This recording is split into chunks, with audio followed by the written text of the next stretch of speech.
John, go ahead, because you had your hand up, and then we'll wrap. Yeah. Man, don't rap, man. 1 week you did not give me a chance. You don't see me in the room. Please don't interrupt your colleagues. Go ahead, John. Mr. Vedant, I've been a journalist 25 years. Don't tell me how to treat my colleagues. You need to treat the journalists with respect. It's my 4th press briefing with you. You have ignored Jalil, not everybody gets a question. John, please go ahead. Otherwise, I'm going to have insulted I'm you. happy Just what I'm to. doing I'm right happy to. now. I'm happy to You end should the be briefing if ashamed you're not of going this to. attitude. If you treat a journalist like this is a shameful attitude. Go ahead, John. You and Matt are disgracing this podium, in my opinion. Thanks, everybody. President Trump is absolutely right. You guys are shaming this country with your attitude. Sure. Let's go to Gaza, then I'll Okay. to my colleagues as well. But I know that Admiral Kirby over at the White House spoke at length on this today. But I wanted to ask you, one of the things that he kept saying was that this is the negotiations and the discussions in Doha right now are very much about implementation at this point, that the broader framework has been agreed. Could you explain that a little bit? I mean, Sure. if not mistaken, Hamas has actually said that we need to implement what the president proposed on May 31st. I know you wouldn't say you're taking the Hamas position on this, but is there a sense that it needs to be implemented, that there isn't like a room for more negotiations? So I would very much echo what Admiral Kirby said, and I spoke a little bit about this earlier in the week in response to, I think, a question Saeed had and a number of you as well. It is our view, and it continues to be the case, that the broader framework of what the president laid out at the end of May has generally been accepted. But of course, this is a negotiation with 2 parties, and this is a process, and you sort of see what the text of the agreement is, and there's a back and forth, and there's an exchange, and there is engagement. And so we feel confident in saying that the contours of what the president outlined on May 31st has been accepted, and what we are focusing on now and what the talks are focusing on is working on the details of the implementation. There, of course, are still gaps when it comes to some of the details. There are gaps when it comes to execution. There are specific implementing measures that need to be agreed upon, but beyond that, I'm just not going to get into the specifics, Sean. I'll defer to my colleagues. Great. Jenny, Camilla, let's stick with the front row. Go ahead. Yeah, I mean, Kirby called this a promising start, but why? Just because they resumed talking? Has there been more? So as I progress said, beyond that? look, I will let the White House offer any additional characterization to the Admiral's comments, but what I would echo is that this is it is an important step. As we've said, that in the lead up to this meeting, we have already narrowed some gaps, and the focus now is on some of the more specific implementation and specific issues as it relates to the agreement. There, of course, is a lot of work that remains ahead. This is a complex situation and a complex agreement, but the work is so important, and we're very pleased that this process has taken place again. Do you have a sense of how quickly these negotiations could wrap up? I don't want to put a timeline on it, Jenny. I don't anticipate that coming out of the talks that there will be a deal today. We expect this process to continue, but I'm just going to avoid putting a timeline on it. And then on Gaza, the Yeah. health officials there say that this death toll has surpassed 40,000 people. I was wondering if the State Department has any comment on that. So I would echo what I have said a number of times this week, which is that any number above 0, when it comes to the number of civilians who have lost their lives over the course of this conflict, is saddening, is troubling, is heartbreaking. I think, as President Biden himself said earlier this month, the Palestinian people have endured sheer hell, and since October 7th, too many men, women, children, civilians who have had no role in are just impacted by a crossfire of Hamas's making. We've urged and will continue to urge the Israelis to conduct their military operation in a way to avoid civilian casualties. As I've said, there's a moral and strategic imperative there. But Jenny, since you asked the question, I want to highlight, though, that the fastest way to create improved conditions for all, including the Palestinian people, including Palestinian civilians, is for the parties to accept and finalize this deal for an immediate ceasefire, hostages released, and increased humanitarian aid and safe civilian return. And we really hope that with the process that restarted today, that is what is awaiting for us at the other side of the finish line. Camilla. Thanks. I know that you've spoken about this yesterday. Yeah. I guess I'm just following up to just check that this is still the case, that Qatar has said that they will make sure that Hamas participates in this round of talks. Obviously, we've seen a lot of statements coming from Hamas saying that they won't participate. We know that they're not meant to be in the room with US and Israeli negotiators to begin with, so it doesn't seem like there's a whole lot of difference this time round anyway. But just wanted to ask, is that assurance still there from the Qataris about today's? Talks are moving forward in Doha. That is, that process is happening. And there are representatives on the ground there from Israel, from the United States, from Qatar and Egypt. And Qatar and Egypt are, as part of that process, are mediating with Hamas. And so you heard me say a number of times this week that our partners assured us that Hamas would be representative in one way, shape, or form, and they certainly would be part of the ongoing conversations, which is probably necessary when we're talking about negotiations between two sides. And so we have no doubt that the current modality will be able to serve the purpose it's designed to. And I have a couple of questions on another part of the Okay, world. I'll come back to you. Saeed, go ahead. Thank you, Vedant. Very quickly, on just following up on my colleagues on the talks. I mean, what is really perplexing is the fact that the president laid out the plan on May 31. You guys took it to the Security Council, UN Security Council. You got a resolution and so on. Why is there a need to have more talks? Why can't you just find a mechanism to implement what you have already agreed to with the rest of the world?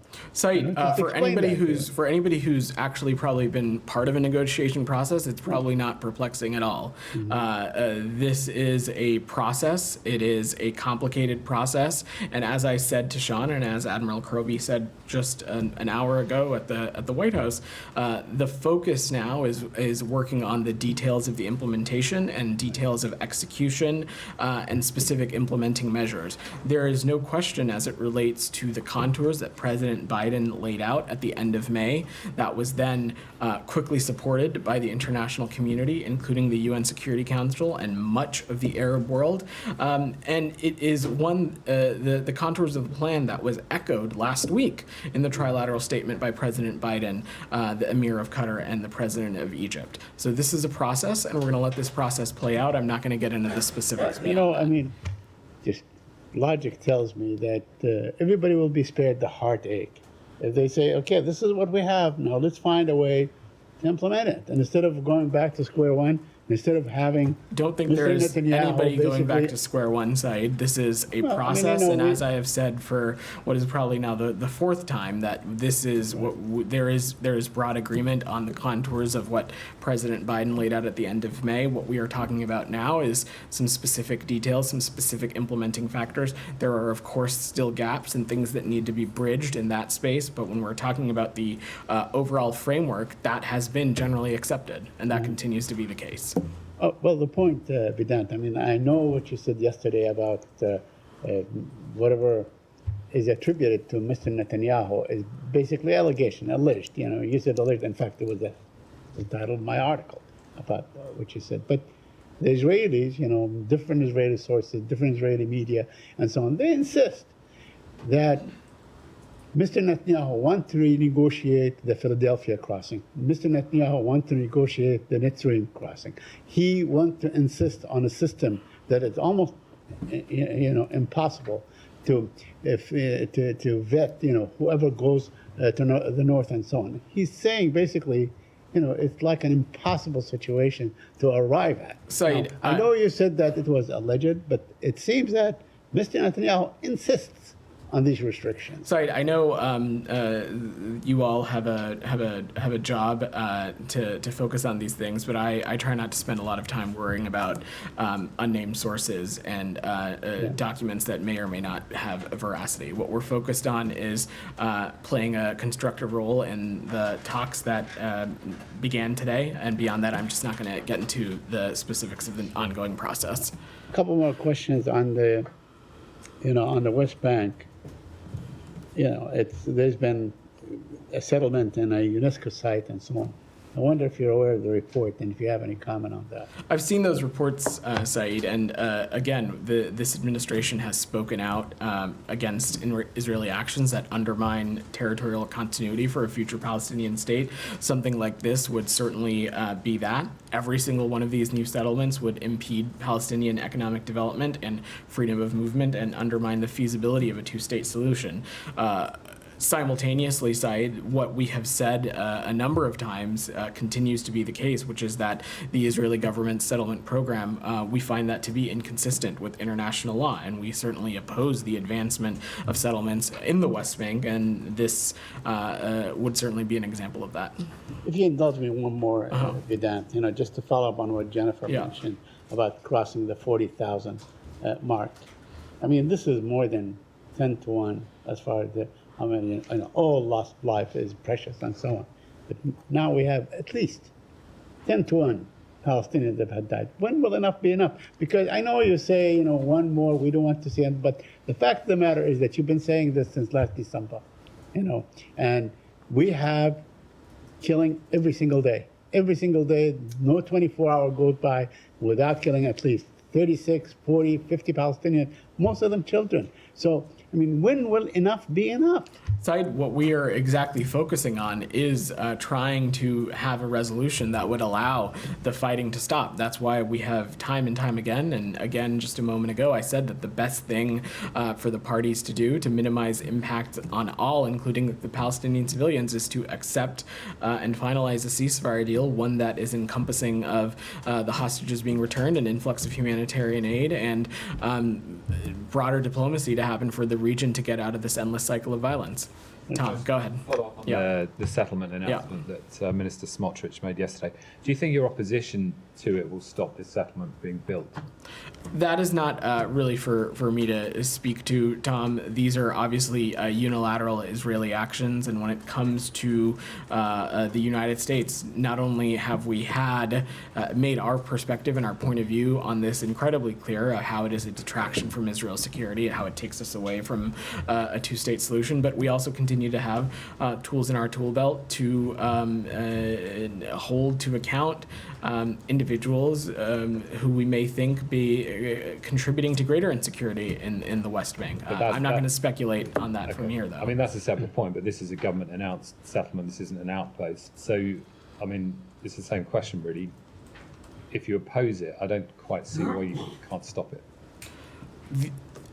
I'm sorry, I don't really follow, Tom. I mean, you've opposed hundreds of settlement announcements, and they are all then built. So what's the point of repeatedly saying you oppose them? It is important for us to make clear our perspective and our point of view, as well as to raise these sometimes tough and difficult conversations with our Israeli partners, and we'll continue to do so. But doesn't it just expose the weakness of your position in that you can say something and say it's your policy, but clearly it doesn't have any effect on the ground? I would take issue with that characterization, Tom. These are not actions that the United States is party to, certainly not ones that we are involved in. Ultimately, Israel is a sovereign country that's going to make its own decisions. That does not detract or change from the fact that when we see things, when we see policy decisions, when we see actions that we disagree with, that we think are not just in the interest of the United States, but also not in the interest of the region, we won't hesitate to say so. It is not dissimilar from circumstances in other countries in which the United States is not party to those decisions, but when we see something we disagree with, we certainly will make our voices heard, and that continues to be the case here. I will also say that the bigger issue here, Tom, is that we want to see these kinds of things end, and that is why we're so committed to getting to a two-state solution, because we think that is the only path forward for the region. And when we see things like this that are inconsistent with that, we won't hesitate to say so. Well, you want to see a two-state solution, but I mean, Smotrich himself said in announcing the settlement, we'll continue to fight the dangerous idea of a Palestinian state and establish facts on the ground. This is my life's mission, and I will continue it as much as I can. So that's what you're up against when you're saying you oppose the building of these settlements. Clearly, this will go ahead, and it will not just go ahead, but it will go ahead in occupied territory where you are arming the military force which will facilitate its establishment. So you're saying you oppose it, but you're arming the military force that facilitates its establishment. We have a security relationship with the IDF, Tom. I don't dispute that. That of Okay, but course how then is continues this to be the about- How is case. building a settlement about self-defense of Green Line sovereign Israel? We don't think it is, Tom. We do not think that the expansion of the settlement program is in Israel's security interest. We think it detracts from a two-state solution and causes further instability and insecurity. I've said these things a number of times. The point that I'm making is that these are not actions that the United States is party to. Can I just follow up? Yeah, go ahead. Again, I asked about Ben Gvir and what he's done on the Temple Mount, and to Tom's question, you mentioned tools and the U.S. toolkit. The U.S. hasn't used any tools in that toolkit, and I just want to understand: is that because these are U.S. government officials? These are also U.S. government officials that Netanyahu. You mean Israeli officials? Sorry, Israeli government officials that you wouldn't use. Is that because you can't use U.S. So Camilla, I would never sanctions preview actions from up here that would be inappropriate. Not But I just only bring in it the up because you context. mentioned the toolkit. Of course, so. not just in the context of Israel, but in any country, I wouldn't preview actions from up here. Look, when it comes to there are across the world, when it comes to governments that we engage with, whether they be partners, allies, or countries that we have adversarial relationships with, there are colorful characters in any government. What the United States is focused on is the policy and the policy decisions that they pursue and the United States pursue, and particularly when it comes to attempting to subjugate or change the status quo at Temple Mount, Haram al-Sharif, we would take issue with that, and expansions of a settlement program, we would take issue with that. We find both of these things to be a detraction of Israel's security and fuel more insecurity and instability in the region. And we'll raise these and continue to have these very tough conversations. In terms of what actions we can take, Camilla, I'm not going to preview or speculate from up here. Okay, but it's fair to say that there haven't been any actions taken other than condemning it verbally. When it comes to officials within the government, sure, that can be a fair assessment to take. But you have seen us, particularly when it comes to actors in the West Bank, we have found to be sowing division, sowing instability, sowing insecurity. We have taken action, and we've spoken about that a number of times from up here.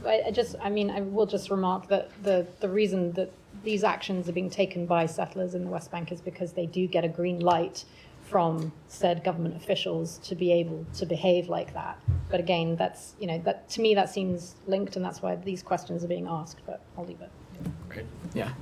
Canadian doctor Ben Thompson, who volunteered in Gaza earlier this year, posted a video on X in which he tells the story of a doctor in Gaza who was forced to strip naked and stand in for 2 days by Israeli force, urinating and defecating where he stood. He was only allowed to treat his patients while naked. Do you have any comment on that? So I've not seen that video, but if those reports are accurate, certainly that would be deeply troubling and just outright offensive. And if true, the IDF should look into these allegations and hold to account any perpetrators. But again, I don't have more information Okay, I have two more. beyond what you said. 2 days ago, Israel killed pharmacist Dr. Juman, her mother, and her 3 days old twin in a strike. No other unit were struck in that strike, which makes it a very precise and targeted strike. Since you are in direct contact with the Israelis, can you ask them, or do you have any opinion why would they target and kill a grandmother, a mom, and a 3-day-old twin? I don't have any specific information on this, and I'll let the IDF speak to their own operation. Okay, one more. I'm going to work the room because I have a hard off. Go ahead. Yeah, on the sanctions announcement this morning, given the timing and the talks of potential chatter within the region, is there any sort of message or sort of underlying response to the timing of sanctions on Hezbollah and the Houthis as of now in conjunction with Treasury? So I would certainly, these actions that we're taking they're rooted specifically in the malign and destabilizing behavior that we have seen both the Houthi and the Hezbollah networks partake in. I would not necessarily equate it to any other thing that it's happening in the region. Since the onset of the increased Houthi activity in the Red Sea that we have seen, the United States and the President have made clear that we will take appropriate actions to hold these networks accountable, and this is us in conjunction with the Treasury Department doing that. Go ahead. Negotiations are being held without Hamas. And Geneva negotiations are being held without an important party from without the army. Has the United States lost its role or being an effective mediator in the crisis of the Middle East? So I think I spoke to both of these. First, in the context of Switzerland, we're continuing to stress the importance of the SAF joining the talks. The RSF is in Switzerland, and they stand ready to join the negotiations. What we are focused on at this moment is the humanitarian and technical part of the equation, which we are continuing to move forward in close coordination with international partners, humanitarian actors, and others. In the context of the Middle East, as I said, the talks have started today, and Egypt and Qatar are playing a role in mediating with Hamas, as they have had indicated to us this week that they would do. Go ahead, in the back. Yeah. It seems based on different reports and what the president himself laid out, there is a connection between the Iranian attack on Israel and the talks in Doha. President says that Iran could hold off on Israel attack if Gaza deal reached. How these connections has been built up, based on what? Based on common sense, intelligence, or let's say the indirect talks that you are having with the Islamic Republic? So I'm just not going to speculate at all. Again, you've said, me and Admiral Kirby have said this numerous times this week. I'm not going to speculate on a potential Iranian response.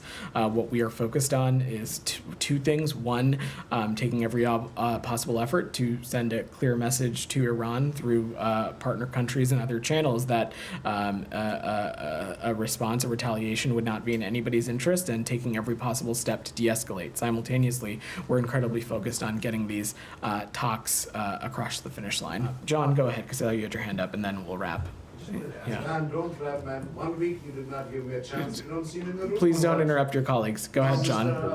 Mr. Vedant, I've been a journalist 25 years. Don't tell me how to treat my colleagues. You need to treat the journalists with respect. It's my 4th press briefing with you.